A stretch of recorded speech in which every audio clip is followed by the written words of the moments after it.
There he is, Dougie Fresh. Hey, what's going on, Bri Guy? Yeah, can you hear me all right? Miami, I'm jealous.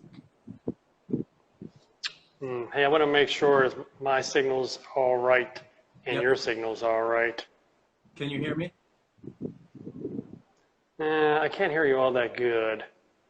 I don't know if it's me, though. Yeah, it shouldn't be me, because I got a full signal. I can hear you pretty clear on your end. Are you on your Wi-Fi? I am, yep.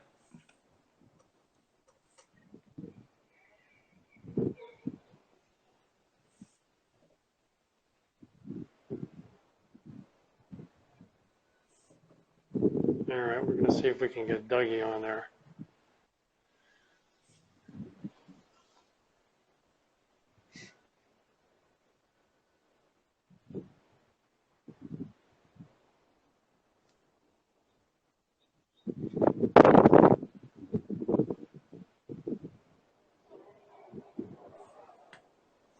I'm going to X out of Doug and then... Can you hear me better now? Yeah, I got you now. Are you on your Wi-Fi? I actually turned off the Wi-Fi, so I guess signal's better. Okay, perfect. So if at any point in time, Doug, you can't hear me, let me know, because the place I'm standing has a high wind going on here. I want to make sure everybody can hear me, but I want to make sure I share the beautiful sunset with everyone. To make me jealous that I'm stuck here in Pittsburgh and you're down in Miami. I appreciate that. No, I just want to make sure you're saving your money and investing in it properly so you can come down here. Find me some good deals down there. Bro, there are some lots down here, waterfront, that are next to like $15 million homes. They're like the lots themselves are like $5 million. I think that's a killer deal. So if you want to go in, I have about 20 grand I could go in on with. I'll throw in 10. I think they'll accept that offer, right? Listen, I will lowball the shit out of them.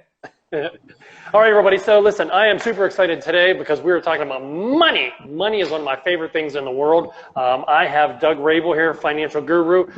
Doug, for those of you in my audience that don't know who you are, can you please tell me who you are? Yeah, absolutely. First off, thanks for inviting me on here today. Hopefully we can help some of your followers out. But as he said, my name is Doug Raible, and I'm an investor as well as an advisor. I actually started investing when I was 18 in the financial markets. And when I was in college, I wanted to expand into different businesses and different investment opportunities. So I started learning about real estate. And when I was in school, I started out in the sales end and then got involved with flipping properties, rental properties. I expanded into lending and financing projects as well as brokering loans. A few years ago, I actually got my notary license, so I handle closings as well. Up to now, I've done about 125 real estate related deals. I'm the co-owner of Sterling Heights Financial Group, which is an independent financial firm here in Pittsburgh. We handle anything from any type of insurance to investments and business planning, and then do consulting as well. So that's me in short. Fantastic. So you're right. This whole idea of this Instagram Live is to provide benefit to small business people, primarily realtors, because that's where I work. Sure. What we're going to cover today is what should a realtor be doing with their finances pre-COVID, during COVID, post-COVID, and we're going to call COVID a rainy day, hence the title of this episode. Growing up, my mother would always say, save this for a rainy day. One day there'll be a rainy day. I'm like, never gonna be a rainy day. Well, now we have a rainy 60 days or a month and a half. Let me tell you, I'm glad I listened to her. So I'm gonna bring you in. So realtors, those of you realtors out there that are just starting in the business or been in it and haven't really turned over a substantial amount of income or decent income, we can't, this Instagram Live interview isn't about making you money. This is about once you start making some money, what should you do with it? So even if you're just starting and you're just starting to make a little bit of money, Doug and I are going to give you some tips and tricks on what you should be doing with it. One of the things you should not be doing with it is buying a Tesla Model 3 cash when you finally start selling some properties. Would you agree, Doug? I would have to agree. And this is actually good because a lot of my clients are realtors. So I'll say that this is kind of my bread and butter type conversation. So hopefully I can answer a lot of the questions that you and your audience might have. But yeah, so the first thing that I think about is I use the approach that Mark Cuban actually created, which is how can you kick your own ass? And what that means essentially is what's the worst things that can happen in your business or with your finances, and then protect against that happening. So I'm extremely conservative just by nature, whether it be for my businesses or my finances or for my clients, in that I think of what are the worst case possibilities, and I want to prepare for that first, so that when something does happen, worst case scenario, you're just having a bad day or a bad month, as opposed Right, to and let me interrupt you for 1 second. What that basically means is don't finance a whole bunch of things that you can't afford to pay off or come close to paying off. If a rainy day would come into play. So you don't want to have a car, school loans, rental property that you're renting. You don't actually own rental properties, a Rolex watch, and a $2,000 suit. You don't want to be paying on all those things, right? Very, very simple rule is I only buy things that make me an income or increase in value. And I'm being like, to the point of like, I don't know if I need to buy food. I don't know if I need to pay for it. Like, I'm like all the way there. So obviously I'm a little bit insane on my end. You don't have to be at this side of the spectrum, but the thought process is really simple. Is only focus on spending money on things that will either generate an income for you or increase in value. Because as people are going to start to see is times like this, people haven't seen a real recession since 2008. And this is crazy because it came out of nowhere essentially and shut down the entire world. So if you don't have something stashed away, you could literally be washed out in a matter of months. So are luxury items like luxury vehicles, watches, high-end clothing, all these things, and you don't have anything that's actually increasing in value, you're not going to be able to sell those things in this market. The first thing that goes in any market downturn is the luxury market, which is luxury real estate, luxury clothing brands, luxury vehicles, because when you don't have money, you're not going to go buy an Audemars, right? You're not going to go out and buy a $200 steak dinner. You're going to be thinking, how can I save every dollar possible and only buy the necessities? So those markets, as you're seeing probably in Miami, are deflating in a sense, right? You've seen it in New York, you've seen it in LA. There's just, common economic cycles, but it's going to happen much faster when something crazy like the COVID-19 happens. And let's face it, luxury is a want. It is not a need. 100%. Right, and I think you have to demonstrate restraint. Like the things that I own now, I restrained from buying them out of the gate, like I'm trying to teach other people. That was my why. That was my goal. It wasn't like a goal down here. It was a big goal up here. Sure. Yeah, and that's the thing is you have to sacrifice to become successful. And people don't understand that. Like your first win, your first $10,000 payday, you don't go out and blow all that money. You live just as broke as if you made $10,000 a year. Like to this day, I'm currently living in an investment property I just bought because I wanted to lower my expenses instead of renting a higher end apartment in Mount Washington. I actually did not sign the lease. I was supposed to move in April, and I decided to move into an investment property, fix it up while I'm living here on this shutdown, save money. My monthly expenses will be cut in half. I don't know what's going to happen with this. Worst case scenario, I can hold on to this for 3 years without working. So that's kind of the approach I'm taking. Is even though I've built financial security and I have many investments and income producing options, I'm still living broke because I'm not to that point where I just have I'll call it stupid money, where you have millions and millions of dollars invested producing six figures without leaving the couch.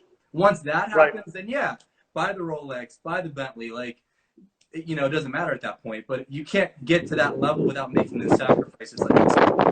Right, and I think, and that's how I got my real estate licenses. I flipped houses, and I would live in those houses as I worked on them. I would wake up in the morning. Some didn't even have heat. They didn't have a kitchen for months. And I would be trying to sell a house as a realtor out of there. But let's go back to the luxury thing. You shouldn't be buying anything luxury, in my opinion, until you have expendable cash. Expendable cash would mean you don't rent a property. You own a house or condo or townhouse, and it's paid off. You have credit card debt that comes in and gets paid off automatically.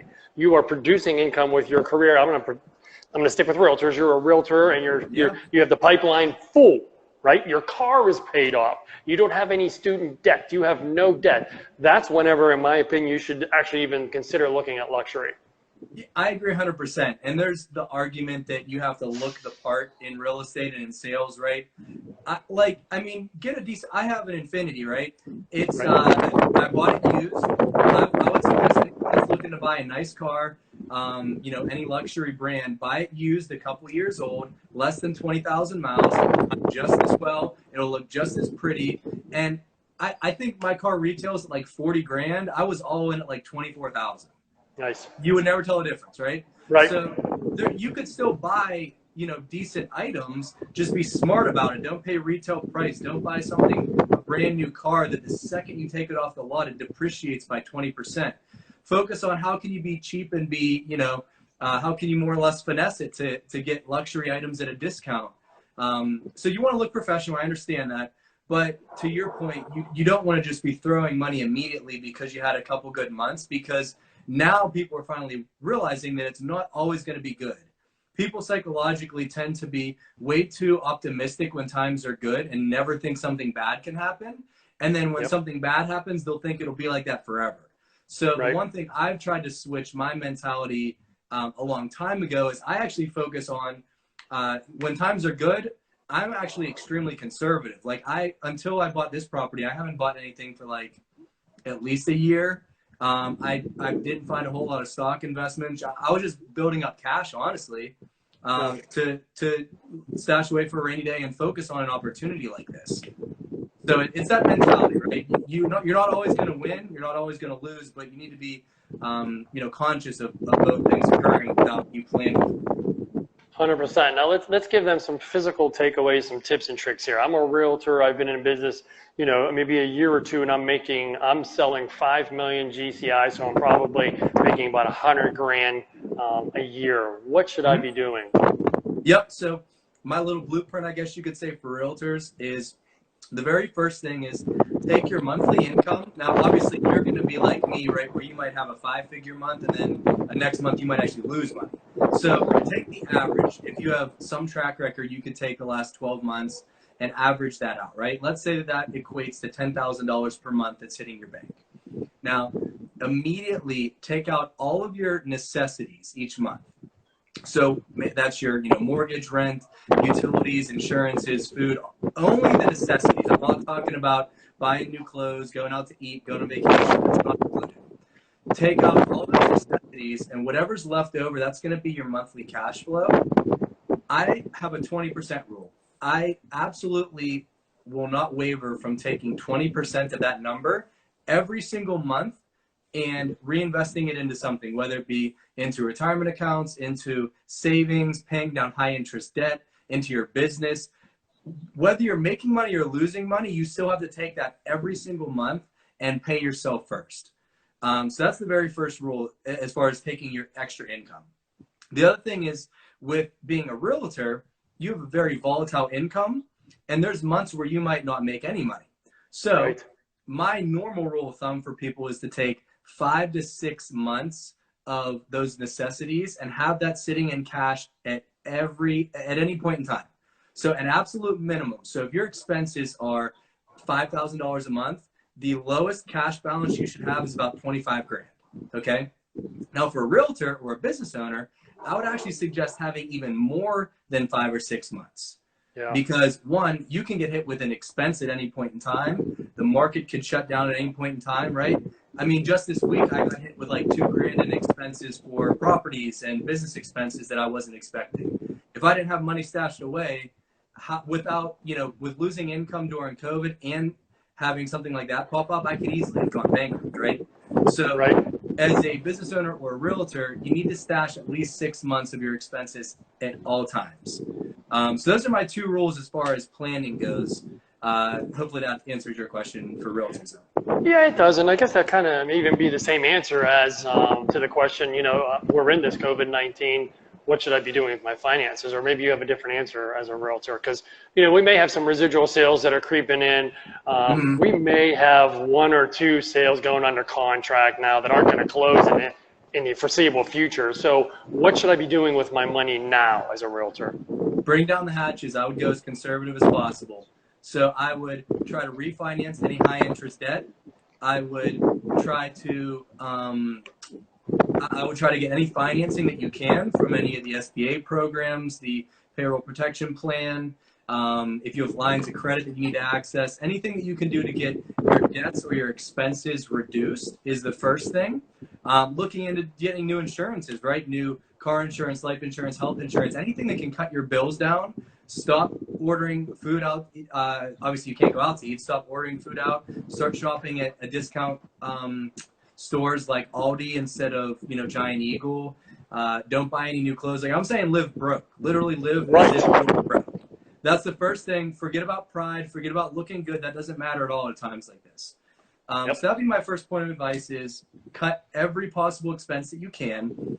And then hopefully you should have planned accordingly. The real estate market has been so good, not to downplay people's abilities, but anyone has been able to sell property the past 3 years. That obviously with seeing all the realtors coming out of nowhere. So hopefully they've, stashed some money aside during that time frame. But if you didn't, honestly adapt. If you need to take a job at Walmart, do it. Pride doesn't matter right now, right? Amazon's hiring, Walmart's hiring, Giant Eagle's hiring. Maybe you can get your notary license and do closings for some of your clients. I mean, there's a lot of different things that you can do. If someone said, hey, you're going to die if you don't find a way to make money next month, you'd find a way to make money, right? 100%. It's just one of those things. It's either you don't want to do it or your pride is taking it over. And in times like this, if you're a realtor and you have no way of producing income, you have no investments, and you're just in a tough spot, you got to live broke and find a way to generate money, even if it's online. I mean, there's so many opportunities online to do that right now. Right, and I'm going to throw a tip out there. I recommend steal gasoline. I mean, if your neighbor is parked next to you, siphon that shit out and put it in your car. Gas prices are going down pretty far, so I'm hoping that people don't need to steal gas. When I was a youth, I may or may not. I don't know how much juice that takes. Not much. When I was a youth, I may or may not have siphoned gasoline out of a car, but that's a different story. So basically, I'm going to touch on something you talked about. Is it in, personally, and we should all have a family budget. I like to tell my buyers where how much your cable bill is, how much your school debt is, how much your dog food is. Everybody likes to have dogs. So you're also saying you should have a business budget as well. And I tell agents that all the time, you need to know where your money is going. Your Supra is $14.95 a month. Your MLS dues, your desk fees, you need to add all that up so you know how much income you need to have if we're going to roll into a rainy day. And I don't know if I would jump into getting a job at Amazon now. I mean, we are getting close to going back to work. I mean, by the time you get a job and work a week, you're going to have to quit it. They are talking about keeping it. That's an extreme case. But yeah. I guess that's my point is I see people that are like, I don't know how I'm going to pay the bills and the money's not coming in. I'm like, well, I mean, you got to find a way to do it, right? You can complain on Facebook all you want, but that's not going to help. Right. And as of now, at the time of this, we're doing this interview, I think I saw Governor Wolf said he's going to open things up on the 8th of May. On the 8th, yeah. Which is different than the first, so he pushed it back another week, and I think that's great. Okay, so we did pre-corona, during corona. What about post-corona? We're getting ready to come out of this in 3 weeks and go back to work and start hopefully generating some more income. What should I have learned as a realtor? Again, I shouldn't be going out and spending money on a car. I should be going out and buying an investment property maybe. Now, that's a question I had for you. I think I even did ask you that. Let's just say I have all this school loan, school debt. Should I still, once I start making some money, is it wise to go out and buy an investment property, or is it more wise to pay off the student debt with it carrying interest? So I have kind of like a step, it's like a stairway as far as going from investment to investment. The first thing that I focus on obviously is having that emergency savings. Once you get to that point, I wouldn't even consider investing if you don't have at least 5 months of your expenses in cash. So that's a good number. The Realtor's done that, right? They had a good couple months. The next thing is your question on the debts. Does it make sense to pay down a debt versus make an investment? Let's not even say properties. Let's just say make an investment in general. Right. Right. So if your debt, first is what is the debt actually, what is the collateral on that debt? So is it an investment property that can increase in value and generate money? Or is it a school loan, which is literally a piece of paper that does nothing for you? Not saying that not saying that getting a degree is bad, but the actual degree itself does nothing. So that is the first thing, is you want to try and knock out any of the debts that have collateral that do not increase in value or have the ability to produce an income, like a business loan or a commercial loan for a property. The next is, what is the actual interest rate? So can you refinance those loans to get the interest rates reduced? And then at that point in time, you'll have an apples to apples comparison. If you have a way that you could generate 10% with some investment over here versus a 3% loan, I'm going to generally invest that money. Now, I'm not saying don't pay down the loan, still knock out, maybe make an extra payment each month, or do as much as you can there, but I'm going to be focused on the opportunity cost that I'm giving up 10% to knock out 3%, right? It doesn't really make that much sense to me. And then your next thing was, does it make sense to buy, investment properties? The first investment I always tell people to do is invest in the financial markets first. And the reason I do so is, one, they're liquid and accessible, meaning I can click a button and cash out of my investments at any point in time and have money in my account. All right. So if something like this happens and you need a quick 20,000, you can literally click a button online. Money will be sent in a few days. You can't click a button and sell an investment property right now, right? You can't turn a house into cash. So liquidity needs or access to money is huge. The other thing is, if you don't know anything about investing, you might need guidance. So in the financial markets, there's people that manage the funds. There's advisors like myself. There's enough information and literally passive investment options that you could just throw money, have the professionals manage it, and then hopefully increase in value. Once you have some assets in the financial markets, now you have your safety net with cash. You now have investment vehicles that are hopefully increasing in value that you could tap into if you really needed it, and that also can be used as collateral for real estate. So now you have all these liquid assets that if life happens, you can tap into it, click a button, and cash out. Now at that point in time, I say gung-ho, go all out, go ahead, buy investment properties, whether it be flips or rental properties, commercial deals, whatever it is, because now you can have access to illiquid assets, because you have this huge safety net that if things go wrong over here, you can tap out of some of that money that you've built and use it for this venture. Because the one thing is, rental properties aren't like you sign a deal and then you immediately start making $800 a month. Right. Like I said, I had about $2,000 in expenses from a roof leak, drywall repair, and an overage on a construction project in a week, right? Wow. So if you have 10 grand set aside for a rental property, and you're like, okay, the numbers make sense, that 10 grand is going to go to 14 grand within a year probably. So if you don't have that money stashed away, now you're in an even worse spot. And I think that's like, and we already talked about it a little bit, that's one of the hardest things is to have restraint.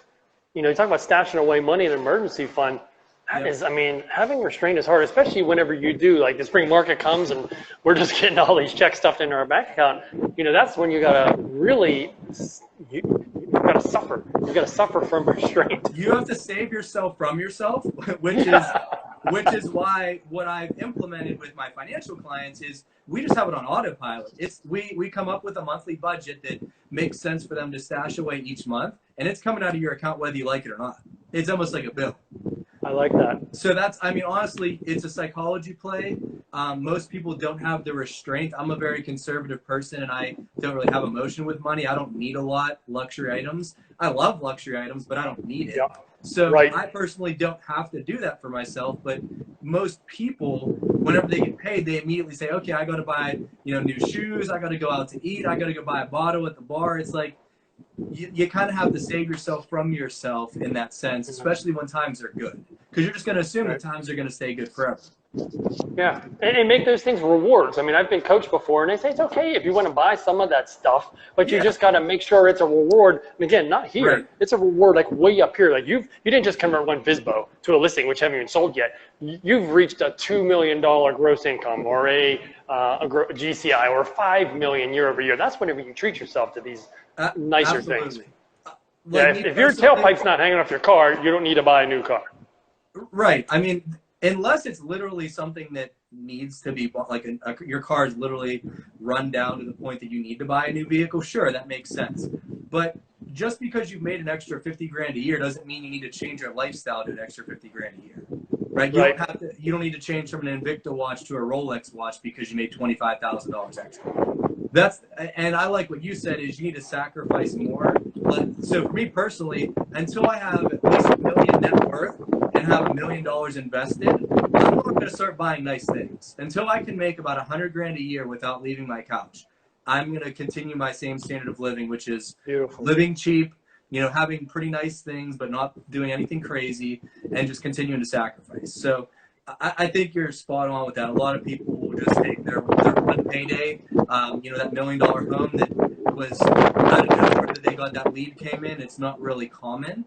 And they take that $20,000 and they immediately blow it. You know, I just don't think that, I don't think you deserve to at that point. You haven't sacrificed. Right, I totally agree. You haven't earned the right to spend that. I hate to say, even though it is your money. So let's talk about some products and investments that realtors should be investing in that's going to save themselves from themselves. And I'm going to start off. I'm going to open up with a SEP. Every year, realtors, I max out my SEP. That's the first thing I do before I buy anything at all. So, Doug, what does SEP stand for, and what is it for a realtor? Yeah, so I'll preface by saying first that I'm not going to give any individualized investment advice, but for general purposes, I love SEP and traditional IRAs for realtors. A lot of my clients have them, and the reason being is as a real estate agent, you are a business owner. You're self-employed, so that means you are dependent on yourself for your retirement and your employee benefits. You don't have anyone stashing money away to 401k. No one's paying for your life insurance or your health insurance. So you need to come up with ways to provide that for yourself.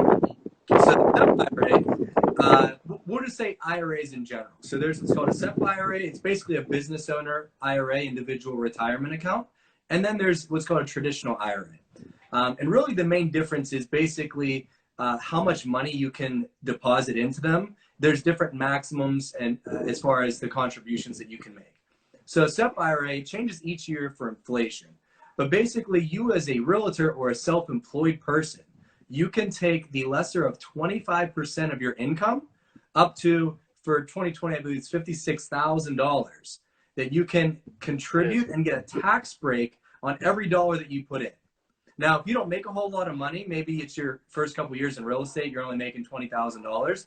You might want to focus on what's called just a regular traditional IRA, which you can contribute a much smaller amount into, but you don't have to worry about owning a business or being self-employed or anything like that. Now, the reason these are great is because the money that you put in is a tax break for this year, and every realtor struggles with owing money at the end of the year. Even if you're making quarterly payments, like when you're a business owner, you hate tax time. W-2 employees, people working 9 to 5, they love tax time, right? Business owners, we run away from April 15th is the worst day of the year, right? Unless you found an extension or 3. Yeah. So that's where, as a realtor, having one of these plans, it actually kills 2 birds with 1 stone. One is you're stashing away money that you need to anyway in investing, for the long term. But 2, you're getting a tax break to do it. So there's absolutely no reason why you shouldn't have one of these plans. There's no minimum contributions. There's only maximums. So if your business ends up not doing as well as you think it will, just don't put any money into it. And those are temporary tax breaks. So you get hit with tax and you use it when you pull the money out when you're 65 or 70. Correct. Right? You get a tax break today. The money grows tax deferred, the whole tax vested, meaning whenever you're investing, the growth is not taxed until you pull it out in retirement at age 59 and a half. Right. And you brought up a key point if you don't make a lot of money. And I just wanted to expose people to this concept because when I got my real estate license, my broker didn't explain to me what a SEP was or an IRA or anything. You got to learn this shit on your own. So even if you are, and I talked to a lot of new agents, I mean, first time just got their license, think about getting their license and you're not making any money, guys. And I understand that, but I wanted to have it in the back of your brain. So whenever you start making 10 million GCI, 250,000 a year, you're not just going out there and buying luxury items. You're maxing out your SEP first or your IRA, whatever it is. What's SEP stand for again? Simplified Employee Pension Plan. Okay, wasn't even close. SEP sounds way better. Yeah, I like it. I have a little SEP. Okay. Another thing I want to point out that I have done, and was taught to me, is I created a corporation. So let's just say I'm Brian Sells Pittsburgh Real Estate Incorporated. So I'm the only member of my corporation, and RE/MAX pays all of my paydays to Brian Sells Pittsburgh incorporated. So if I make $500,000 a year, I only pay myself a salary of $50,000 a year. You get taxed on the lower amount. Correct. Correct? Yep. So again, for those newer agents, I'll just say, having an entity makes a ton of sense too, because you have so many business expenses that you can write off, including your salary expense, right? So you can actually find additional deductions on your taxes just by structuring it that way. Now, I'm not going to say it definitely makes sense for the person that only sold a few properties, but you know, someone that's excelling and doing well, where you have wealthy people problems, which is you have tax problems. That makes a ton of sense. So I agree with that. Yeah, again, if you are an agent that's making a lot of money and you don't have an entity, you're just getting paid to your name by your broker. It's not about, I always say to everybody, it's not about how much money I make. It's about how much money can I keep in my pocket. How much you take home, yep. Absolutely. So if you're a newer agent and you're only selling $2 million a year and you're making $20,000, $40,000, $50,000 a year, this may not be for you starting a corporation yet, because it does cost a little bit of money. But again, put it in the back of your brain. There's two things I want you to remember, and that is that IRA SEP and the creating an entity whenever you do finally start making some money. And I've talked to some realtors that weren't making any money. Then years later, I talked to them again and asked if they've done it. And they're like, "Oh, I'm too busy." I'm like, "Man, you are leaving so much money on the table. You might as well take the time and not make those 2 sales just to be able to create that entity for the rest of your life." Yeah, the one thing I found with working with so many realtors is they're laser focused on their business, which as any business owner you should. But if you don't want to take the time to learn all these things, like you've taken some time to educate yourself, a lot of people don't want to do that, and that's fine. But build a team around you, right? Get a solid accountant, get a solid advisor, get a solid insurance guy, banker. Like if I do the same thing with my business. I know that I can't do everything. I want to understand everything, but I'm not going to have the skill set to do every single part. So find people that you trust that you can add to your team and just outsource it. You would be amazed at how much time you free up and how much focus you can have on your business if you don't have little things, miscellaneous things in the back of your head. Instead, just hand it off to somebody and say, take care of this for me, and educate me on what you're doing and why you're doing it. That's right. I mean, that's what you don't understand. When you get your real estate license, you're 1099, you're a business owner. Welcome to being a business owner. If you haven't taken any business owner classes, you just got to figure that out on your own, or get hire a third party that knows what they're doing. It's going to save money in the end. Yeah, exactly. And even give a little bit of, I always say to realtors that I like the idea of them joining teams or working with established agents like yourself. If I was a realtor, I mean, I did this when I started out with my financial practice back when I was working at New York Life. I would work with more established advisors that would take 50%. I would give it to them all day just to help and learn from them. You know what I mean? So that's a fantastic point. Yeah, whether it's working with other agents that are more established, or building a team around you that gets additional expenses that are coming out of your profits, you have to pay in order to either save time or to get to the next level with your business. Right, and I've had multiple conversations with a multitude of agents, and they ask me new agents, what they should do. And the first thing, as I say, is try to get on a team. Try to get on a team, because they've already made those mistakes. They have a team formed around underneath them because they have achieved a level of success, and they probably went this way to get to the level of success where you could just go straight. 3 years. Yep. Right, you could just go straight up. They already made the mistakes. Why recreate the wheel? I agree, and it comes down to the short-term versus long-term thinking. So there's just 2 different mindsets. Some people are willing to sacrifice and eat shit, so to speak, and not worry about the money for 5 years and not care about what car they're driving because they see the end goal 10 years from now. And then there's others that they're only in this because they saw, the flashy lifestyle, and they think they can get there in 2 years, and if it doesn't happen, then they don't want to do it. Yeah, I mean, when I got my Lamborghini, I had all kind of people call me, and they just thought it was easy. They thought Lamborghinis grew on trees. You just get your real estate license, and he hands you the license and the keys to a Lamborghini. As soon as you pass the exam, they walk you out, and you choose a Bentley, Ferrari, or a Lambo. I missed that school. So, listen, I think you touched on it, but again, if you could go back over it, how much income supply should we have? How many months supply should we have as a realtor for a rainy day? And keep in mind, realtors, at least my business, I can speak of my business only, when this all pause button got hit, there were no more sales going on, but there were also minimal expenses. Like my expenses are almost nothing now. Professional photos, videos. I mean, we stopped doing all that stuff because we don't have any business. So, Sure. what is the general consensus of how much I should have in my bank account to make it through a rainy day?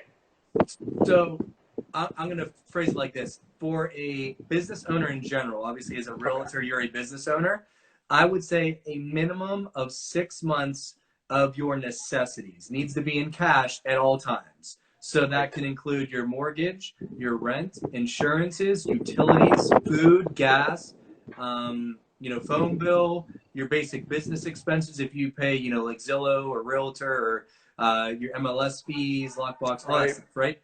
Anything that is coming out, whether you like it or not, basically, it's non-negotiable. This is coming out of your bank account. Take 6 months at a minimum and stash that in your emergency fund. Once you get there, no more money in there. Everything else gets invested. So the next step would be investing into things that are accessible if you need them, but are going to pay a higher interest than your 0.05% PNC bank account, right? They might have tax benefits. They're accumulating some kind of growth, but you can still tap into them if you need them. And then you build your long-term savings, which is things like the SEP, your IRAs, investing in real estate, investing in businesses. These are things that are not accessible, that you can't easily turn to cash, but they're going to generally be the highest returns. They're going to give you the best tax breaks because you're extending when you're accessing your money, and just scale up from there.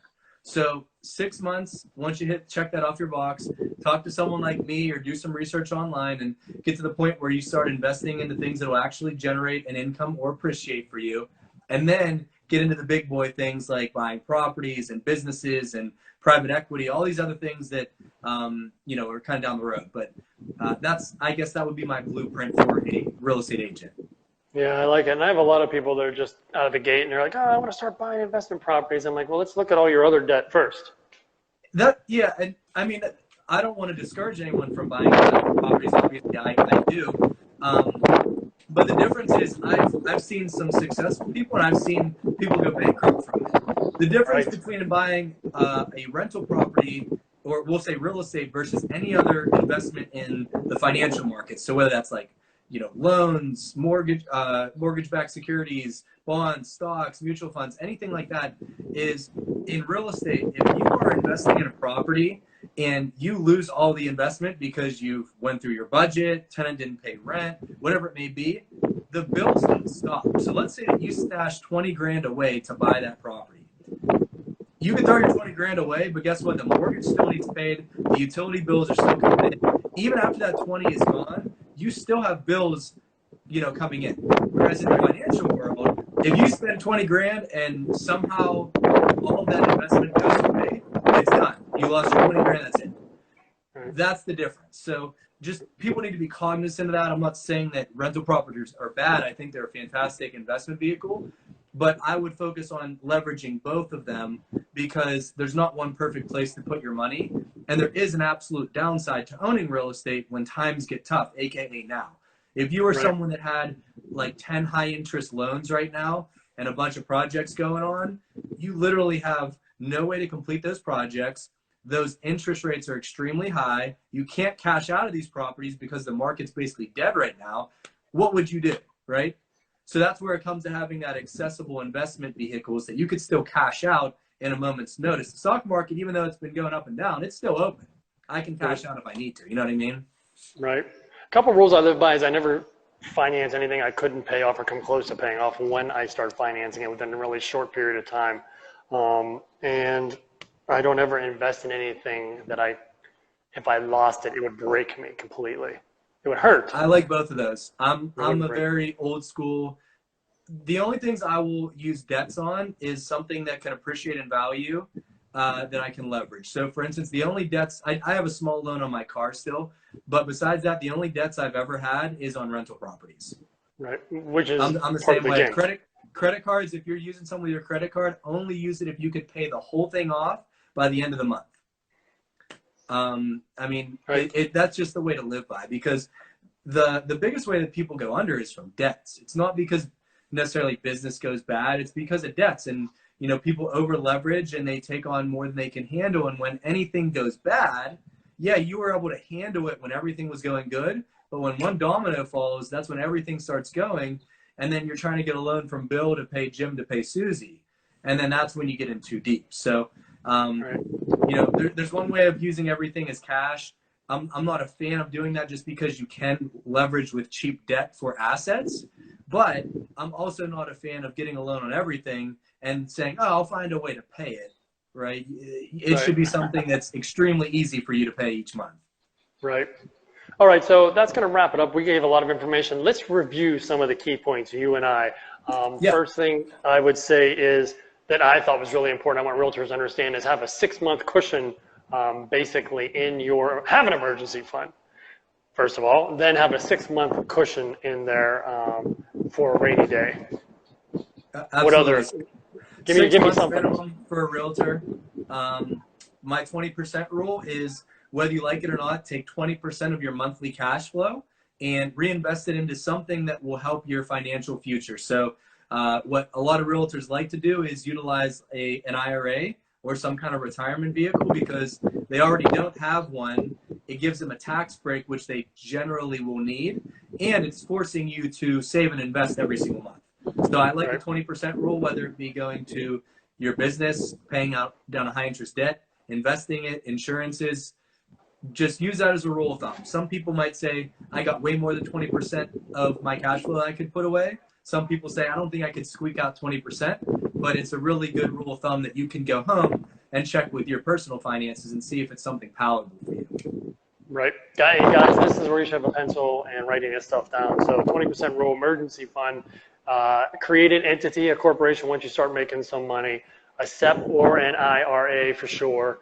Rainy day fund, don't charge or finance anything you can't pay off or come close to paying off for a rainy day. Anything else I think we covered that I'm missing?